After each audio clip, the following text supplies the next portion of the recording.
you, Chris. Now, that's one of the talents that we bring in every year. He's kind of hardwired into our schedule.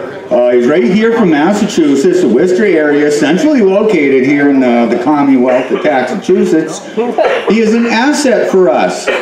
Please stop by his table, give him your email address so he can let you know when the tyrants are trying to take your guns and what we can do about it. So, thank you, Chris Pino.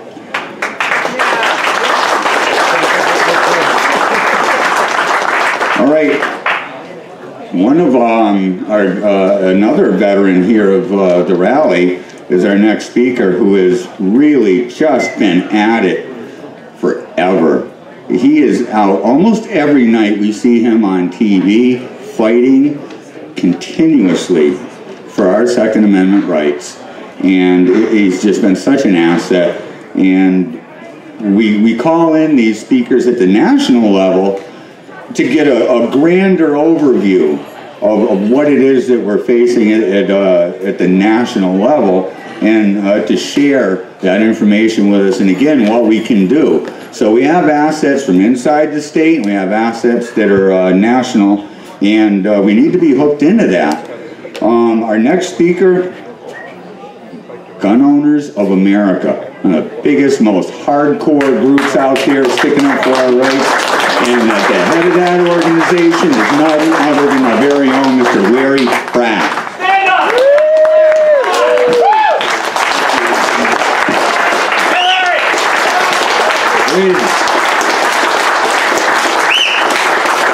Thank you for a very warm welcome. Huzzah!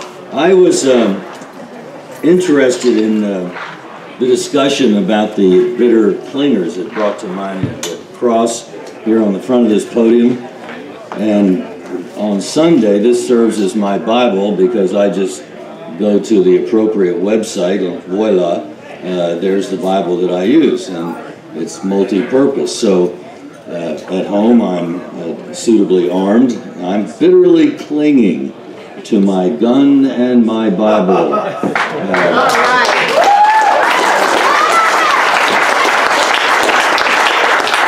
So thank you for reminding me of my state of mind, certainly one day a week at least.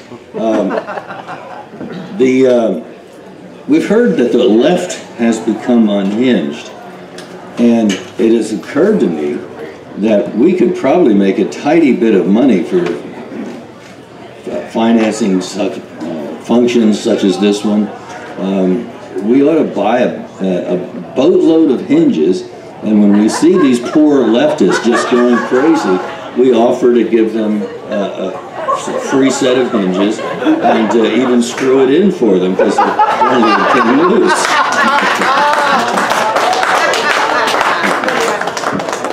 You kind of feel bad to see somebody just falling apart in front when all it takes is probably, what, 6 screws and a decent hinge?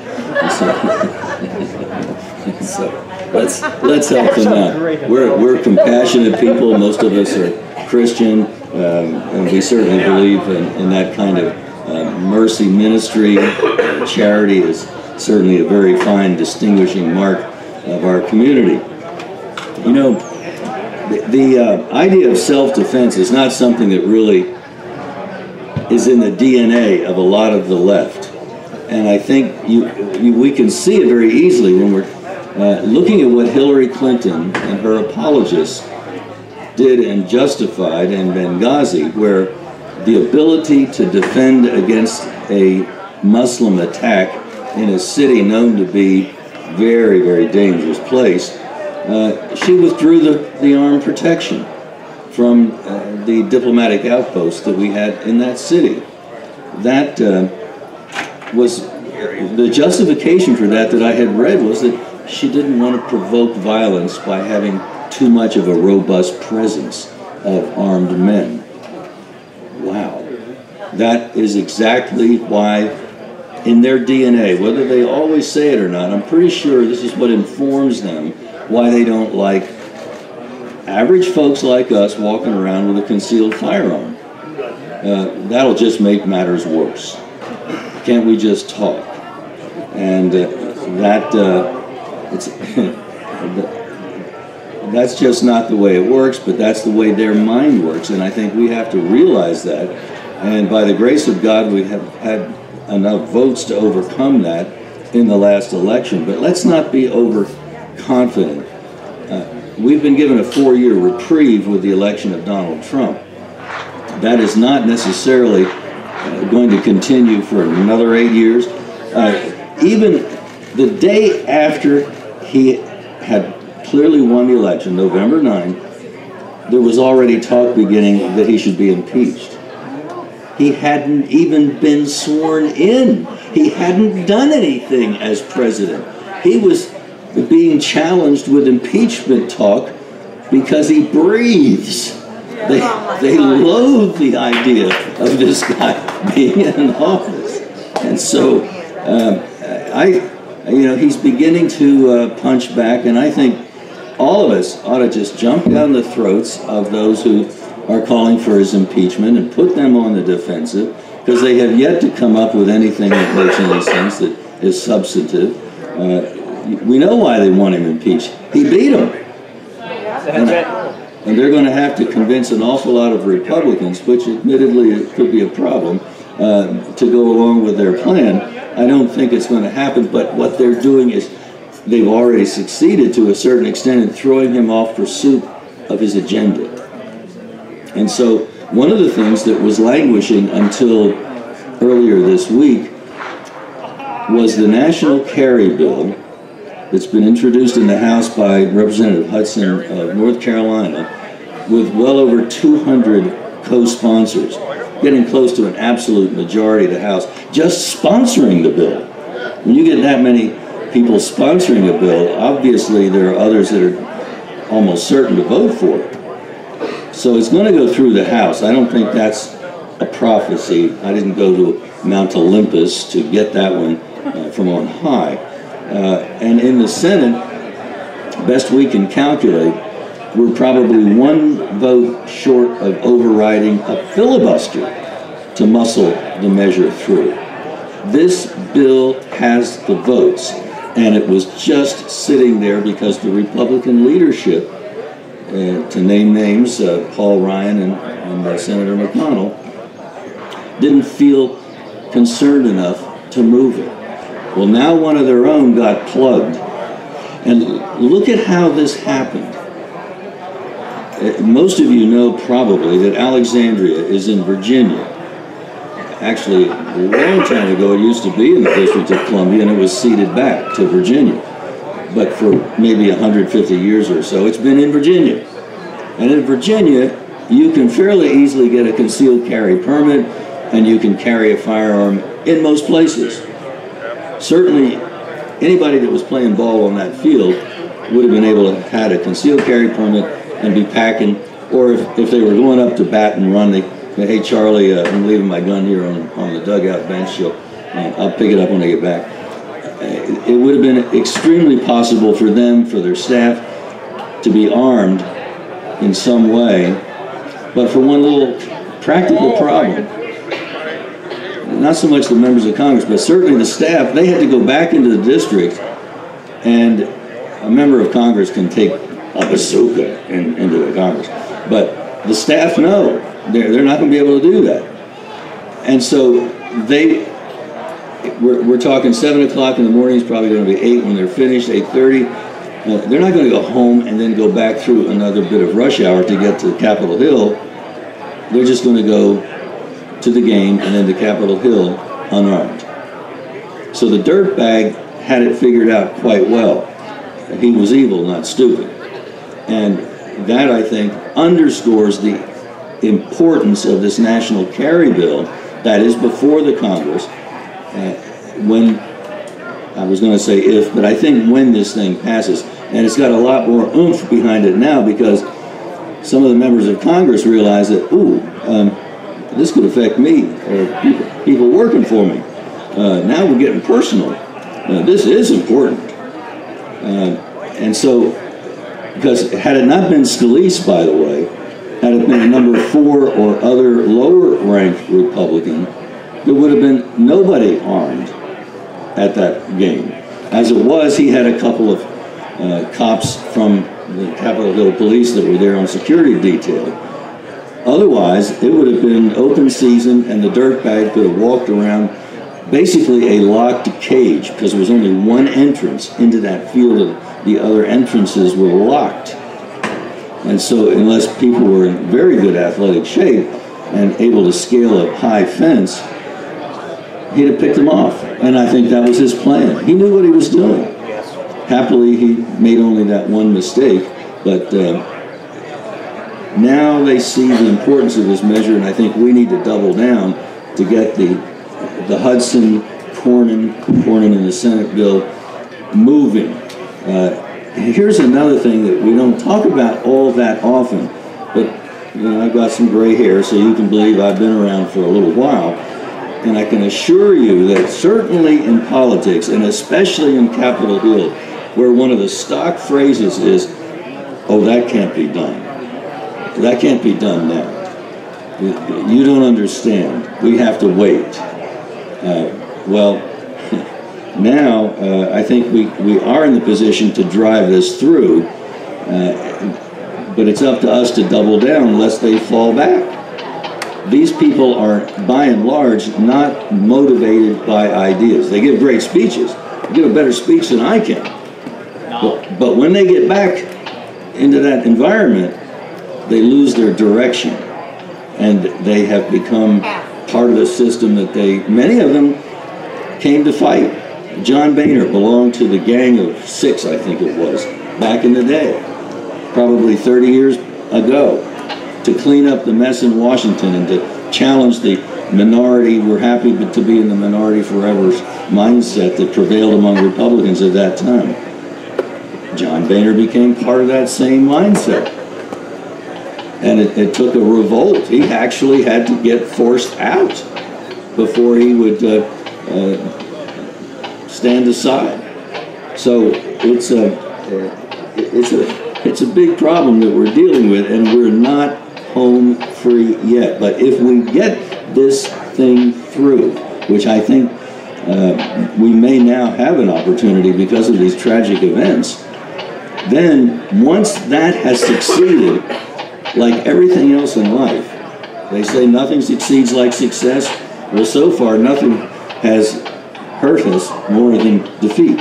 And we keep losing, and that leads to another loss, and spirit is lost, and people just are convinced they can't do anything.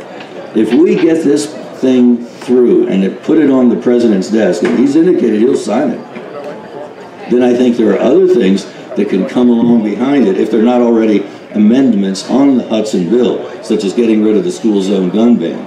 Do you realize, many of you probably have seen the statistic, compiled by Dr. John Lott, who is our institutional numbers cruncher for the pro-Second Amendment movement. He has found, going through all of the mass murders that have occurred in our country, that since 1950, all but 4 occurred in gun-free zones. And these were gun-free zones that were posted either actually on the wall or by law. That's a school, you can't go in there with a gun, that sort of thing. And if we can get rid of those, then it's going to be a lot harder for the next dirtbag that wants to pile up a bunch of bodies to find a place where it's going to be that easy. Because once we've gotten rid of it, once we've gotten rid of the gun-free school zone, teachers will then be in a position where, as they can in many of the districts of Ohio right now, go get training on how to use a gun in a schoolroom situation. No infringement, then America will be a gun-free zone. Can you imagine a gun-free zone for the whole country? Well, we are now in the position where we can make this kind of progress, and it's not just happy talk, but we have to get this first victory through. Some of our allies, I'll say, on the pro-Second Amendment front, want to hold this vote over until right before the 2018 election. They don't get it. We want to do it now so that we got a whole pile of victories going into the next election, and along the way we will have made some of these remaining Democrats vote to, well, I shouldn't say cut their own throat, that's it. I'm not a Muslim, but to eliminate themselves politically, okay? they will wipe themselves out at the polls if they keep voting the way they have been on self-defense. We really are in a position to put a political hurt on them and to get an agenda through that we have not had such an opportunity or such prospects for a long time. In fact, I'm having trouble now really thinking when that was. I remember the one time I've been into the White House, and it was on business, and it was under the presidency of Ronald Reagan, and I went in there to arm wrestle, as it were, in debate, an aide to Ronald Reagan who was for gun control. We had to fight inside Ronald Reagan's White House to defeat a push for gun control. So this is a fight that definitely depends on momentum.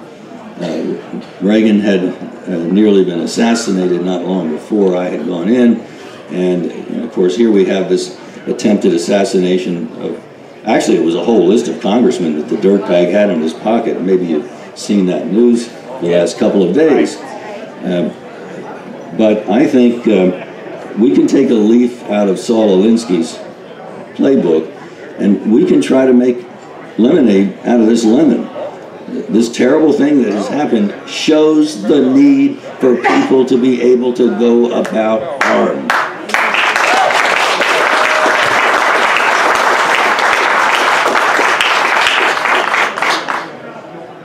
And again, please stop by a hardware store and buy some hinges on your way back home. My wife was born in Panama. She's a foreigner. She was. She's now a U.S. citizen, and she doesn't look too kindly on the invasion of those who think they can come in just because they feel like coming in. That they can, it's kind of like very analogous to somebody saying, hello, give me the keys to your house. I think I like to live in that room of yours upstairs, and I like some of that food that you have in the cupboard, and you owe it to me. That's the mindset of the illegal alien. And I speak fluent Spanish, and I've debated these people in Panama, on television, on radio, and, you know, except for the different language, the arguments are the same. They all assume that being defenseless is the best defense. And I'm here to say that we can cram that down their throat, and we can take this terrible event of this week and use it to show them that their laws left those people defenseless. Because of the dynamic that I explained about, they'd have to go back to work in this gun-free jurisdiction. Well, relatively, almost gun-free jurisdiction. One of the things that we can be doing to enhance the enjoyment of our liberties, not just our Second Amendment rights, but depending on the issue of your area. If you're a Nevada rancher, it may be the BLM that's running out of control. If you're an Amish farmer in Indiana, you may be making raw milk and selling that to various fabricators who sell raw milk or make cheese out of it or whatever. And the FDA thinks they've got a nose to stick in that business. So there's a lot of different areas involving forestry and mining, and the FDA with the raw milk producer, lots of other areas where the government has gotten involved where it has no constitutional warrant, certainly has no biblical warrant. And one of our life members, I'm happy to say, is Brad Rogers, who's the sheriff of Elkhart County, Indiana. And he was actually ground zero of the great milk battle of 4 years ago. A farmer came to him, obviously hadn't voted for him because he's Amish and they don't vote, and explained that he was being inspected to death by these federal bureaucrats who kept coming after him, harassing him with these inspections because he was selling raw milk. And some of it actually was sold across the state line into Michigan. And that gave the feds jurisdiction, don't you know? And so they were getting ready to grabbed his property during some court proceedings, which he was afraid he might lose.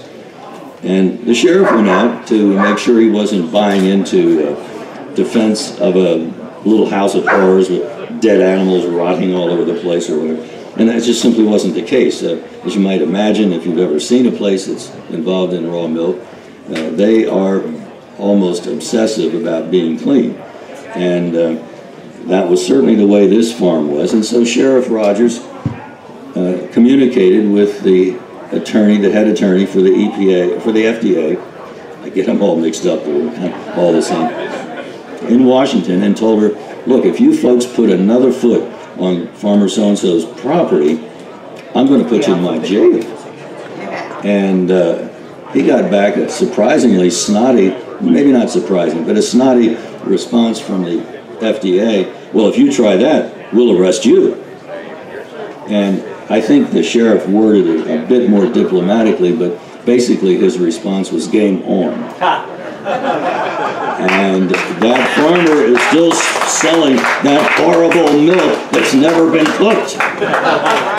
Over thought. So, by the way, a lot of these things happen legislatively, and we've had some successes, even when our allies sometimes weren't on the same page with us, I'll just put it that way. Like following Sandy Hook, there was a big push even among the Second Amendment community to support an expansion of background checks, which in our mind is just nothing but a registration list, and they've almost never prosecuted anybody after a background check. It's not a crime-fighting tool, it's not a law enforcement tool, it's just a way of building up information the government shouldn't have in violation of the Second Amendment, and we have not been real keen on having them do that. Well, I forget where I wanted to go with that, except that, yes, we were able to stop that post-Sandy Hook drive, and it's ironic that we have to give a lot of the credit to Piers Morgan. Now, I gather from some of the response that some of you at least are familiar with Piers Morgan. Piers Morgan, if you've never heard him or seen him on television, reminds me anyway of your British butler that's gone rogue. And he was very condescending when I was on his program, and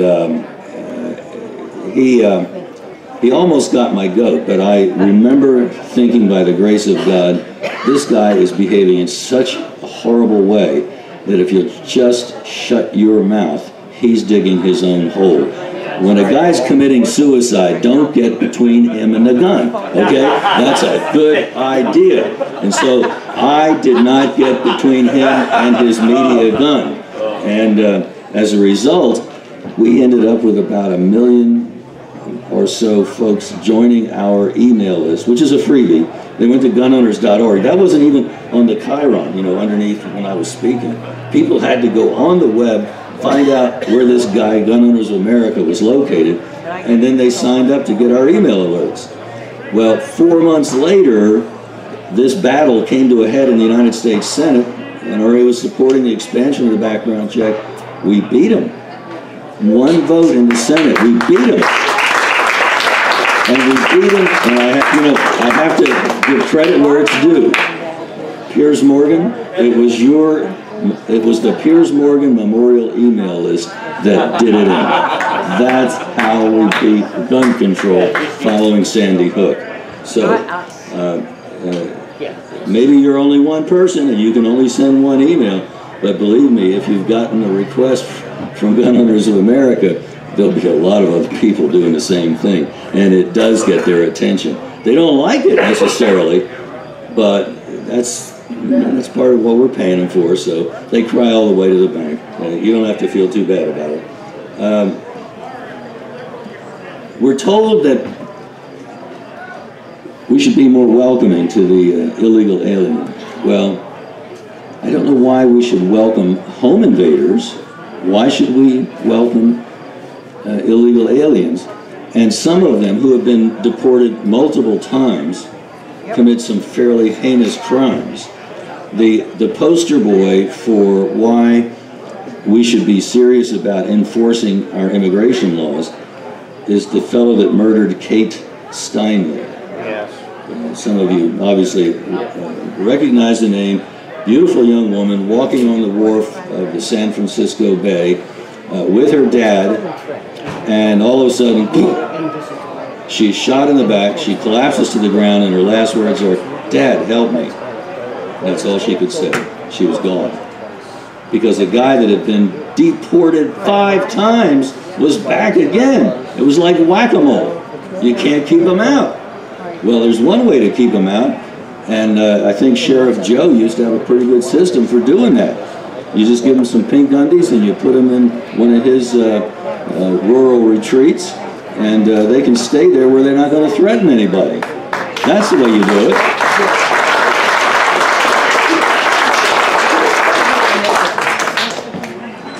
And I'm glad the point was made earlier, but the notion that somehow concern about Islam means that you are treading toward racism reflects an ignorance of what Islam is, and probably is a statement that the person asking such a question or making such a statement has never read the Quran. Right. The Quran is a murder manual. It urges, it commands its followers to go and murder infidels if they won't bend the knee to Muslims. They don't even care about what you think about Allah. They just want you to pay the tax and to shut up. And if you look cross-eyed, oh, by the way, they'll take your guns while they're doing it. It's a totalitarian ideology. And for us to even tolerate that in the United States is an indication that we still don't get it. And we don't understand that we've invited a viper into our bosom. And we better start waking up and taking that seriously. Just as a sidebar, when that high-rise tower went up in flames in London, I'll admit my first thought was, I wonder if a Muslim did that. Well, actually, I was wrong. It was an environmentalist that did that. They had to put a certain kind of green, eco-friendly cladding on the side of the building. And even though the fire started on the 22nd floor out of 25, it just spread down the whole building. And the death count is still clicking up. Today I've read that it's well over 30, and unfortunately it's probably going to go higher. So remember this, not only does gun control kill, environmentalism kills. Right. Yes. Thank you.